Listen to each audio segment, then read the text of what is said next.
Well, welcome to a new Harry's Garage video, and this is part 2 of the Lotus Emira Euro tour, if you like. We're in Switzerland, and the last time you saw us we were in the garage at home. We have now added 776 miles, I think it is, to the Emira in total.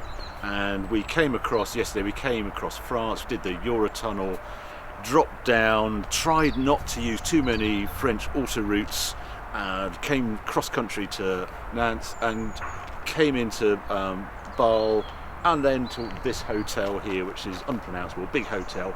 And I booked it because it had the most amazing view, and I thought this morning I'd be able to see this amazing view of mountains and things like that, and it's been cloudy. We got up and it was misty. It is forecast to brighten up, and it is brightening up, but here we are. Here's the Emira. That is the amount of bags we're going to get into it. Which it does seem to be able to take that many bags, and I'm really impressed, particularly because of the space behind the seats. I'm rather liking the leaves on it that are perfectly colour coordinated with the interior. Learned quite a lot about this Emira already, which I'm going to discuss at a later date. We're going to go down to Lucerne, go beside the lake, and I'm going to give you a little tour around the car and things I've learnt so far. But I just want to see, this is the first time I've opened the back up where it has water on it, and Scott Walker did warn me that when you lift the tailgate, you see this water here, that goes down there. I have not pre-tested this, as I can't. I can only do this once, and I'm intrigued to what happens to that water. So, really important information for all future Emira owners. What happens? Let's see. Yeah. It does all go on the engine, I'll give it that. None in the boot space. So yeah, unfortunately, when it rains, that is what your engine will look like. What I'm going to do now, I'm going to pack all the bags in, and then we're going to head out, and then we'll drop down into a prettier part of Switzerland, because there's nothing really to look at. It's a bit uninspiring, this car park, but it was good base for the car.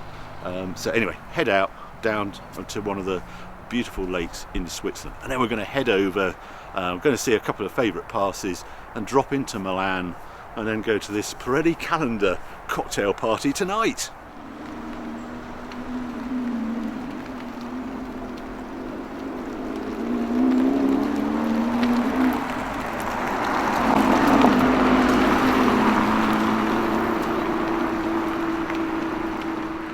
Well, this is a bit more like it. The sun is out and we're in a spectacular bit next door to Lake Lucerne. So we just came through Lucerne, really pretty. And this is the sort of look. Every time I come to Switzerland, it just looks amazing to me. It's like someone hoovers the landscape and makes it sort of perfect. It was also quite nice today because the mist is lifting, so you've got these wisps of cloud everywhere. Anyway, Lotus Emira is what we're here for. I've got you can see my vignette. I've got my Swiss vignette. That's 40 Swiss francs for that one.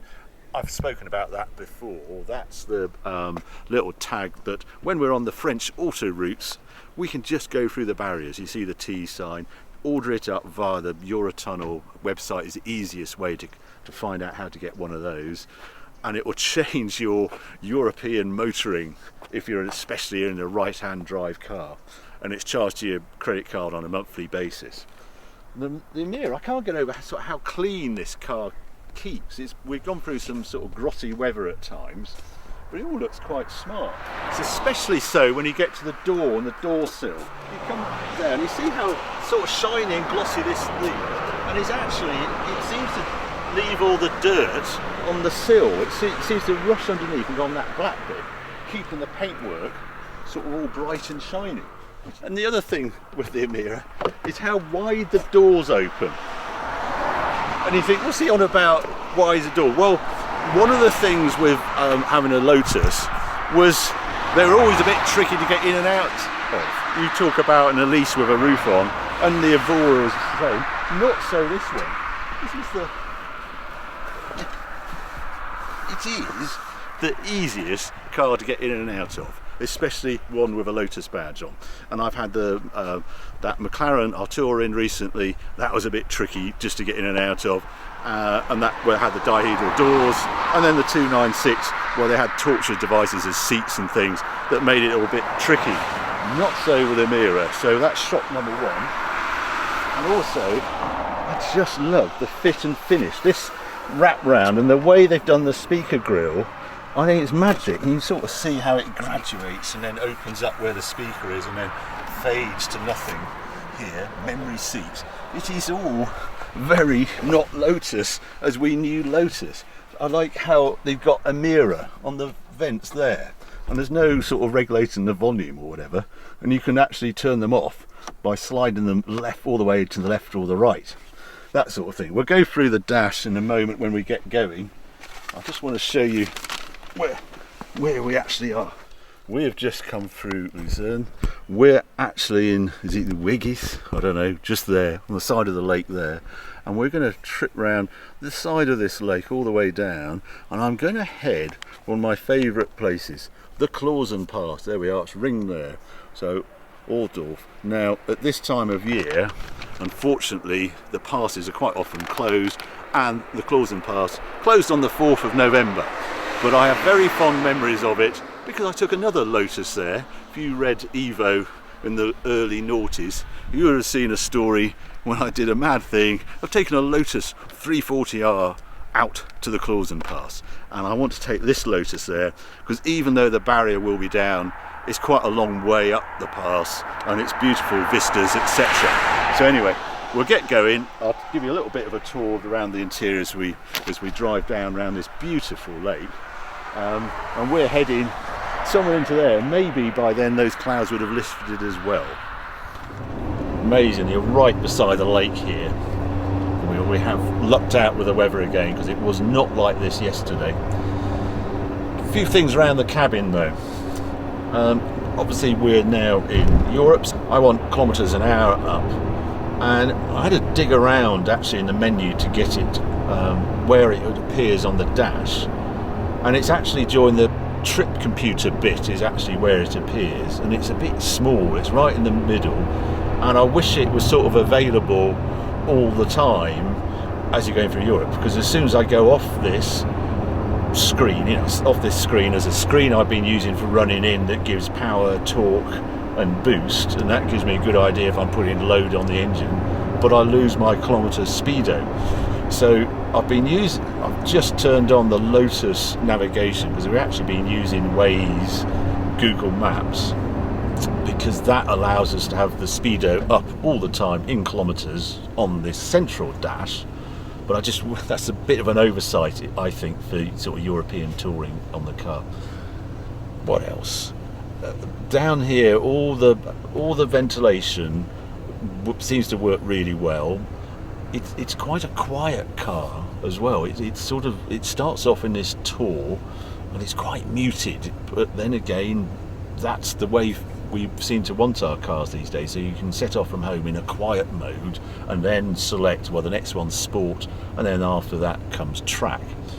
What I'm finding, I'll describe this a bit more when we get up to the Clausen Pass. What's interesting with those modes is the damping and spring rates and ride quality stays the same whichever one you're in. All it does is actually enhance the throttle action of the drivetrain.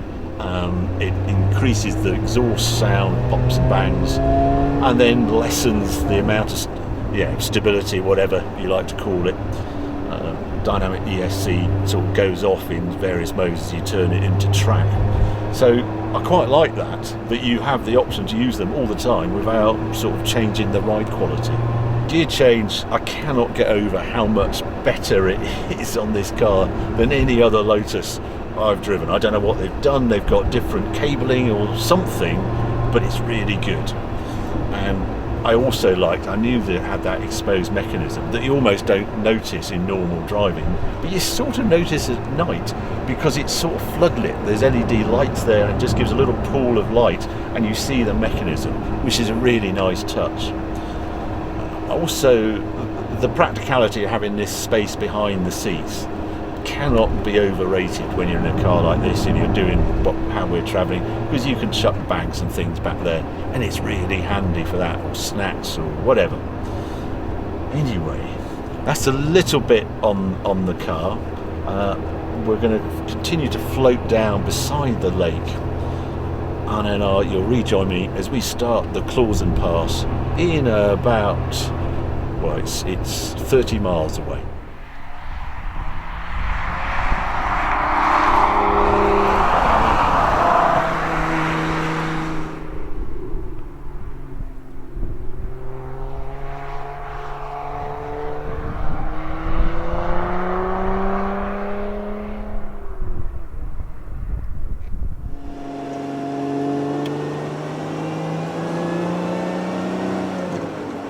Screen I have on so I don't overtax the engine, although I think at 850 miles we're only 150 miles away from the end of the running in period. I can just exercise it a bit more, but I haven't been going over 200 Newton meters of torque, hardly using any horsepower, but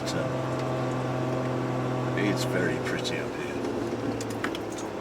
It's not a pass to bring your Aventador up though. It is definitely Lotus size pass.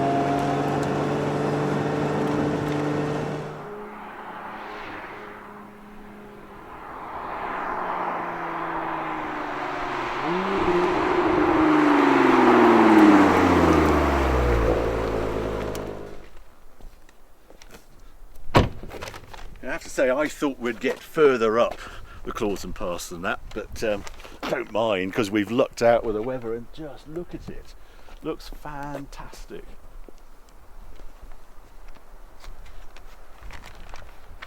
Yeah, when I was up here with the 340R, there was an actual barrier. I'm sure we went up through here. There was a few twisties, and we're more in the valley, just a bit further up. But it's still pretty scenic, and I keep having to remember that I'm still running this car in, so I can't go too crazy. I just wanted to revisit it. I did that story of the 340R because this was a very well known competitive hill climb, was held here in the 30s, and the Auto Union, the mighty Auto Union, used to race up here. The superstars used to race up here, and he set an exceptional time up here, and I went up in the little 340R because I used to do quite a lot of hill climbing back then, and I thought, well, this is a perfect hill climb car, let's bring it to the ultimate hill climb. So that was the reason behind the story. It worked really well. We were a bit shocked because it was also closed when we arrived, let's say further up. And we were talking to the guy in the hotel. He says, I know he's about to open it. It was in May, and he had a word with someone, and he very kindly up the barrier, and we could get up to the top, and we did a very famous shot of the 340R against this almighty bank of snow. No chance of doing that today with the Emira though. Just want to have another look. If you look down, I love there's no protection at all. If you just look down, it's quite a long way down there. All farmed up here. There's some various, I can see lifts going up, ski lifts, etc. There we are. Right, what are we going to do next? We're at the Clausen Pass there, and we can't go any further. I'm not sure how. We've just done those bends. I think we're around there. We're going to have to drop down to Altdorf and head back, and we're going to go to the Gotthard Pass, which I'm afraid is also closed. So, but there's a tunnel that joins this, the motorway, and then we've got to drop down all the way down to Milan. So we're going to come down the Autostrada to Como and around there. We might, if we get time, drop off in Como, because as I say, we've got this dinner, this celebration of the Pirelli Calendar 2023 calendar launches tonight in Milan. It's 5 to 1, and that all kicks off at 7:30 tonight. So I'm going to make my way down and yeah, see what offers and how much we can do. I think when we get to Lake Como, we'll have to skip, unfortunately, the Gotthard Pass on this occasion because it's November.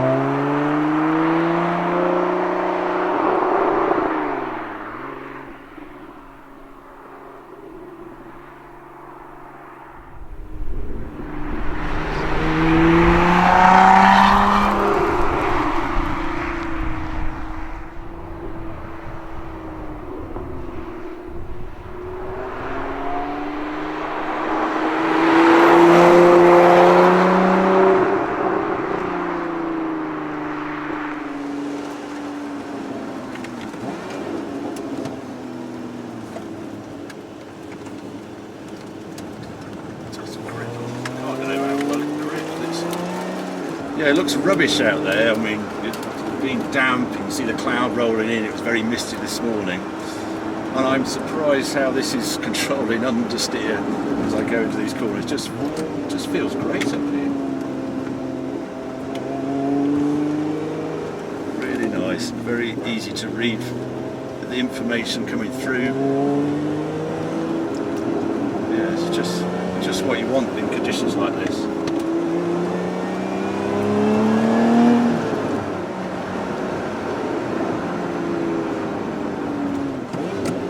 And perfect for heel and towing, which is what you'd expect. Pass is closed. Normally you'd go off there, but we're going straight on towards Milan. It's a big tunnel, this one. It's quite interesting how many trucks are all taking Peugeots and things through here. All the cars. I've got to go this side. Oh, and there's a queue. But yeah, it's a shame with going through the tunnel. You don't experience the full, alpine sort of scenery. But it's a very useful link. It makes a change from one tunnel down to 60. God, they do like their speed limits in Switzerland.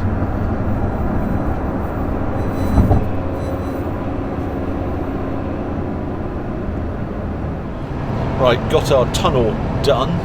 We're now cruising down. Switzerland sort of has an elongated bit that sort of near Lake Como is where you move to Italy. It's further away than you think, but it's super smooth.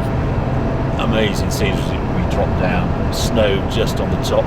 7 degrees now, but it will get warmer, I expect, as we go south.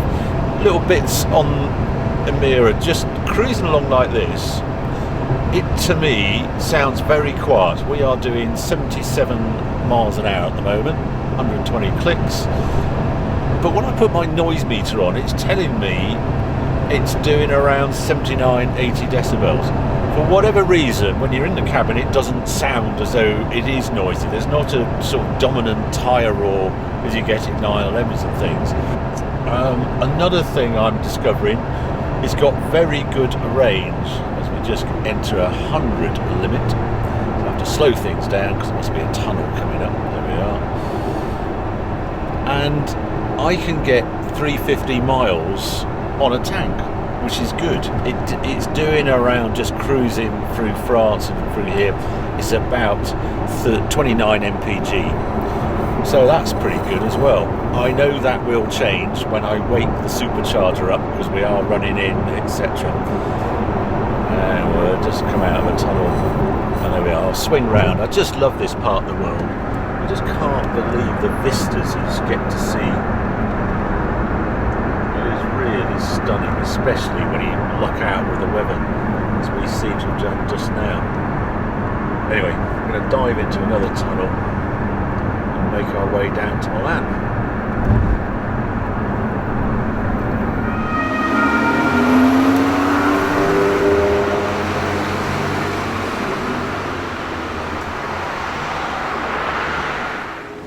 The hotel.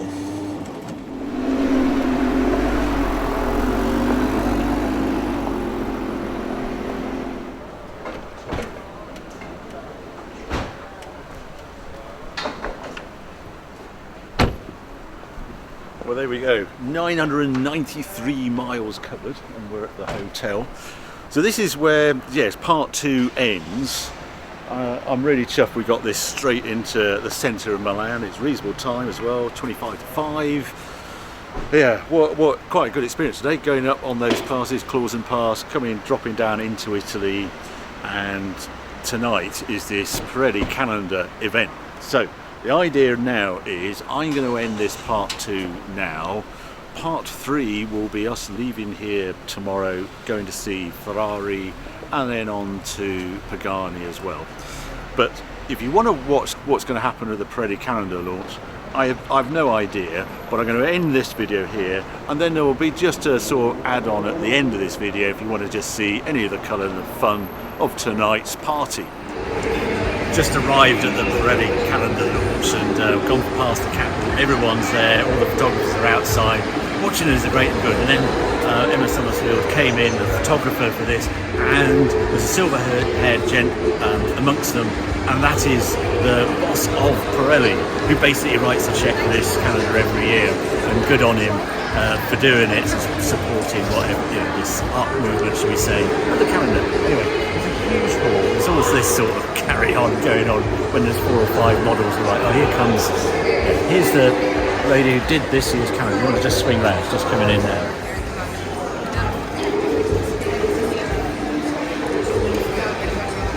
So there you go, that's Emma, the star of this evening, whose calendar is this year's calendar, 23 calendar. We're going to move through here. This is just a crazy building. Pirelli have in Milan, they put on events here. I've been here for Lamborghini events and all sorts of things. Anyway, let's follow on through. Talents she immortalized, but now it's time to see it.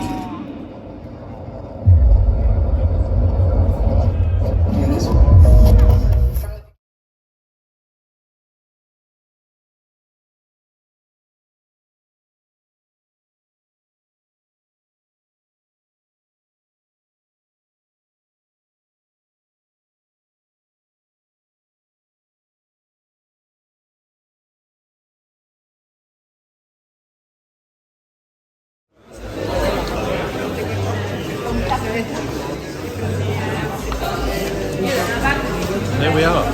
That is the calendar. That's what tonight was all about. It's quite a big one again, so I hope it fits in a Lotus Emira, but we'll find out in the morning.